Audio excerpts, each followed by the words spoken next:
자, 이제 어제 새로 나온 소식도 한번 짚어보도록 하겠습니다. 지난해, 그러니까 비상계엄이 일어난 다음 날이죠. 12월 4일에 삼청동 안가에서 회동이 있었는데 여기에 사실 김주현 민정수석이라든지 이상민, 박성재, 이완규 등이 이제 이 네 명만 참석을 해서 단순 친목 모임이다라고 주장을 했었는데 여기에 대통령실의 법률비서관이 참석했다는 게 CCTV를 통해서 확인이 됐다는 거잖아요. 이건 어떤 의미로 바라봐야 될까요? 이게 그러니까 과거에 단순 친목 모임이라고 그 안가에 회동했던 사람들 일부가 국회에서 언급을 했잖아요. 그러니까 이거는 그 안가 회동의 모임 이 성격을 허위로 답변을 했거나 의도적으로 그 자리를 축소시키려고 했던 걸로 보여집니다. 그러니까 법률비서관이 참석했다는 것은 회동의 성격을 완전히 좀 뒤바꿔버린 내용이라고 봐야 돼서 물론 그 안에는 법률 전문가도 있었죠. 민정수석도 있고 법제처장도 있고 행안부 장관과 법무부 장관이 있었다라는 거 아니겠어요? 다들 법률 전문가인데 법률비서관까지 불러서 그럼 이 사람들이 무엇을 했겠느냐. 결국에는 저는 이게 공적 회의라는 성격을 갖고 있었다고 보는 겁니다. 그러니까 바로 계엄 바로 다음 날 안가에서 회동을 했다라는 것은 후속 조치를 논의하기 위함이다. 어떻게 이 상황을 방어할 것인가, 어떻게 증거를 인멸할 것인가, 어떻게 법률적으로 빠져나갈 수 있는 것인가에 대한 대목들을 자신들이 법률적으로 정리하기 위한 자리였다라고 보고, 그리고 이 내란 혐의와의 그 연결고리가 오히려 지금 강화되는 어떤 증거가 나왔다라고 봐야 되겠죠. CCTV를 통해서 이분은 성함이 한정화 비서관? 네. 한정화 법률비서관이라고 하는데, 그러니까 이제 이런 사전 조치들이 이들이 얼마나 헌정 질서를 유린해 놓고 그 이후에 다시 한번 법률적인 시도를 하려고 한다든지 아니면 법률적인 조치를 통해서 자신들이 방어를 하려고 한다든지 이런 것들을 꾀하지 않았겠습니까? 제일 중요한 건 지금 초기 해명이 거짓이라는 게 이미 노출됐다라고 저는 봅니다. 그래서 법률비서관 참석은 이거는 심상치 않다라고 봐야 되겠죠. 심상치 않다. 단순 친목 모임이라는 그 증언이 거짓임이 판명되는 그런 증거다 이렇게 말씀을 해주셨는데 2차 계엄을 논의했을 수도 있다는 얘기가 있어요. 그렇다니까 이때 이 시점이 12월 4일이 계엄이 해제된 바로 다음이잖아요. 네. 그러니까 2차 계엄에 대해서 논의했을 수도 있다. 법률비서관을 통해서 실무자인 거죠. 그렇죠. 어떻게 보세요? 일단 제가 볼 때 거의 오늘 같은 경우는 법률비서관 전성시대 같아요. 인사청문회에서는 주진우 전 법률비서관이 라디오 치더니 또 이런 건데, 일단 기본적으로 앞뒤 말이 다 안 맞죠. 말씀하신 것처럼 한 해가 마무리되니까 모였다. 무슨 내란이 일어난 다음 날 그것도 안가에서 만났다, 말이 안 된다고 생각을 했던 건데, 여기 하필이면 격도 안 맞는 법률비서관이 사표를 내러 갔다는 거잖아요. 어떤 청와대 참모가 안가에 사표를 내러 갑니까? 말도 안 되는 소리거든요. 안가는 이렇게 마음대로 가는 게 아니에요. 야, 어디 계셔? 안가에 계셔? 민정비서관? 민정수석? 나 가서 사표 내야지. 이게 안 되는 구조예요, 상식적으로. 전 그렇다면은 네 명의 어떤 내용들을 본인이 실무적으로 어떻게 처리할 것인가라고 그걸 옆에서 보조하기 위해서 갔을 거라고 보는 게 맞다. 근데 두 가지겠죠. 12월 3일 1차 계엄 이후에 2차 계엄을 준비할 수도 있을 것이고, 또 하나는 1차 계엄이 실패했는데 실패한 이후에 이것들을 어떻게 조정할 것인가의 문제도 있을 것이죠. 만약에 2차 계엄을 하려고 했다면 행안부 장관은 뭘 담당할까요? 경찰. 그렇지 않습니까? 그렇죠. 네, 그다음에 법무부 장관 같은 경우는 검찰. 그다음에 민정수석 같은 경우는 용산. 법제처장 같은 경우는 정부의 법률적인 내용들을 다루고 있기 때문에 여기에 대해서 충분히 대책을 논의할 수 있는 구조 프레임은 짜 있다. 이 네 사람을 통해서. 그다음에 그 이유는 또 만약에 그거 실패했을 때 나타날 수 있는 부분들 같은 경우는 이 네 명이 제가 볼 때는 거의 공직 내부의 윤석열 로펌처럼 구성이 돼 있는 거잖아요. 그래서 그 이후에 탄핵이 되면 어떻게 할 것인가, 그다음에 헌재는 어떻게 대응할 것인가, 그다음에 사법부는 어떻게 대응할 것인가라는 부분에 대해서도 다 이 네 사람이 다 그걸 조율할 수 있는 사람들이거든요. 그렇다면 두 가지 다 어떤 기획을 하는 단위로서 얘기를 했을 것 같고, 아마 그 내용들이 정리가 됐을 거고, 정리를 누가 했을까? 제가 볼 때 법률비서관이 했을 거라는 생각이 들고, 법률비서관이 정리한 내용들을 가지고 민정수석에게 올렸으면 민정수석이 그 내용을 보고 대통령한테, 그 당시 윤석열한테 보고를 했거나 또 그 보고에 따라서 이후에 집행을 했거나 이렇게 진행이 됐겠죠. 그렇게 보는 게 제가 볼 때는 상식적이죠. 그렇지 않다면 누가 안가에서 내란 일어난 다음 날 대통령 안가에서 4명이서 송년회 할 수록 내버려 두겠습니까? 다 잘라버려야지. 말도 안 되는 짓거리를 했는데.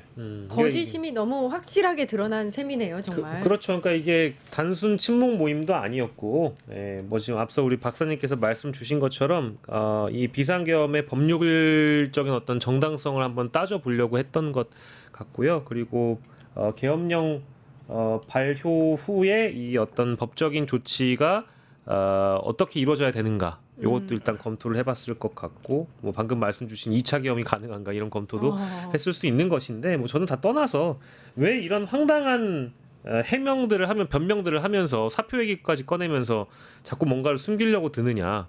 숨겨야 될 필요성이 있으니까 그런 거겠죠. 굉장히 공개되면 민감하고 예민한 정보들을 그 안에서 다뤘기 때문에 평생 감춰야 될 비밀들이 있기 때문에 이 5명이 다 그런 식으로 아마 뭉뚱그려서 해명을 하거나 변명으로 일관하고 있는 거 아니겠습니까? 예, 최근에 들었던 얘기 중에 가장 황당한 내용이긴 하네요. 네. 안가에 사표 내려갔다는. 거짓으로 덮으려다가 또다시 이제 말도 안 되는 말들만 늘어놓고 있는 모습. 저희가 딱 단어 하나는 좀 고민했더니 고도의 통치형이라는 얘기가 나오기 시작했어요. 그 12월 6일, 7일날 나오기 시작했어요. 유튜브들이 막 얘기하기 시작해요. 제가 볼 때 12월 4일날 몇 가지의 핵심적인 내용들이 나왔을 거예요. 그리고 그게 전파가 됐을 거라고 좀 봐요. 그렇지 않고서 거기서 그게 이 안가 모임이다. 그럴 가능성이 높다라는 거죠. 고도의 통치행위라고 얘기하는 게 법률가들은 얘기할 수 있어요. 만약에 근데 제대로 된 법률가라면 야 이건 옛날에 다 끝난 거 폐기된 거야라고 얘기했을 텐데 폐기된 것도 알았겠죠. 근데 이 정도의 논리를 가지고 소위 이 상황을 적극 대처하자 지지층들을 모으자. 그러니까 맨 처음 발화된 데가 제가 볼 때는 유튜브에서 발효가 되고 그 내용이 갑자기 윤상현 의원이 자기 그렇죠. 입으로 얘기를 하는 일이 네. 벌어졌기 때문에 저는 발언지가 여기가 아닐까 저기 추정을 해요. 그 뒤에 여론전을 보면은 충분히 성립 가능한 가능성이 있는 것 시나리오라고 같은데. 보고 한마디로 이제 법기술 회의 같은 거죠. 법기술 회의. 법기술 회의. 그러니까 이제 법기술은 아래 사람인 한정환 비서관이 준비를 해오고 최신 그래도 법률 비서관쯤 되니까 그 뭐 행안부 장관이나 법무부 장관이나 다 옛날 사람들인데 현재까지에 있는 법률 검토를 최신 법을 가지고. 해가지고 뭐 가져올 수 있겠어요. 뭐 그럴 정신머리나 있었겠습니까? 네. 당황스러워가지고 그러니까 법률 비서관한테 미리 시켜놓고 아마 각종 자료와 뭐 이제 결론 같은 것들, 전략 같은 것들을 수립을 해와라. 한 다음에 거기 뭐 또 안 그래도 법제처장까지 네, 있었다는 거 아니에요. 그렇죠. 그러니까 민정수석도 있고 법제처장도 있고 하다 보니까 이 4명이서 이제 소위 법기술 회의를 통해서 어떻게 이 난국을 타개할 것인가 그런 모임을 했다라고 봐야 되겠죠. 그러니까 윤석열 공직 로펌 첫 발족이 그때 이루어진 거예요. 12월 4일 실제로. 발족. 그 로펌이 소위 4월 4일 파면될 때까지 계속 윤석열을 위해서 공직을 유지하면서 그 행위를 한 거예요.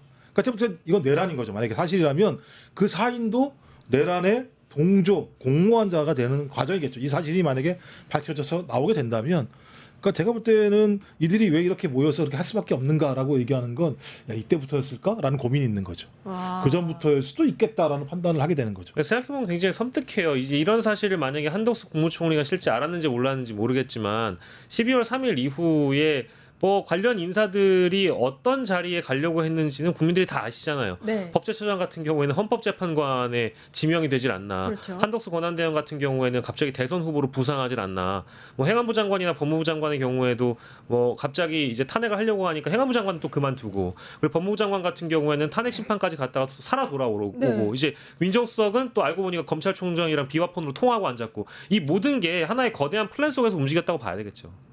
아, 갑자기 소름이 돋네요. 에디터님 엄청난 분석을. 아니요, 제가 볼 때는 저희가 보고 있는 내란의 그림은 매우 작은 그림일 거예요. 빙산의 훨씬 일각이라고 더 큰 하더라고요. 그림. 네. 비화폰이 수천 개가 돌아다녔다는 거 아니겠습니까? 그리고 그 비화폰과 관련해서도 마찬가지입니다만 가장 핵심적인 사람은 공직자가 아니었잖아요. 김건희와 김건희. 노상원이라고 하는 민간인들이잖아요. 그 민간인들이 개입돼 들어왔던 사건이지 않습니까? 그리고 노상원 수첩을 보게 되면 저는 개인 작품이라고 생각하지 않아요. 그렇죠. 집단 작품이라고 생각이 들고 그렇다면 집단이 공모했다라고 얘기하는 건 실행하는 계획을 짰겠죠. 그럼 실행 계획은 그냥 어떻게 그냥 가능하지 않죠. 거기에는 그 실행을 할 수 있는 네트워크가 이미 구성돼 있다고 전제를 해야 되는 거겠죠. 그러면 기획 단위가 존재하죠. 실행 단위가 존재하죠. 이것을 보조하는 단위가 존재하죠. 근데 밝혀진 건 지금 장성 한 9명 정도 노상원, 그다음에 윤석열 이 사람밖에 없는 거예요. 그럼 그 외에는 얼마나 많은 사람들이 거기에 공모하고 동조하고 네트워크하고 연결하고 실행했겠습니까? 이런 것들을 밝혀내야 되는 작업이기 때문에 지금 제가 볼 때 이 빙산의 일각이 하나하나씩 밖으로 조금씩 튀어나오고 있다라고 네. 보는 게 맞다라는 생각이 들고요. 170일 내란 특검 과정에서 제가 볼 때 국민들 그 앵커님 반응했던 것처럼 짜증나고 화가 나고 분노할 만한 사람들이 전 훨씬 더 많이 튀어나올 네. 거라고 생각을 합니다. 앞으로 좀 그럼요. 계속해서 이런 사안들이 좀 하나 둘씩 속속 밝혀지길 바랍니다. 일타정식 오늘 여기까지 해야 될 것 같아요. 박영식 시사 에디터 김종욱 전 청와대 행정관님 고생해 주셨습니다. 감사합니다. 네, 저희는 내일 4시 50분에 다시 찾아뵙겠습니다. 함께해 주신 여러분 감사합니다. 유튜브 구독하고 실시간 채팅과 댓글을 남기시면 매일매일 7천 TTCO를 드립니다.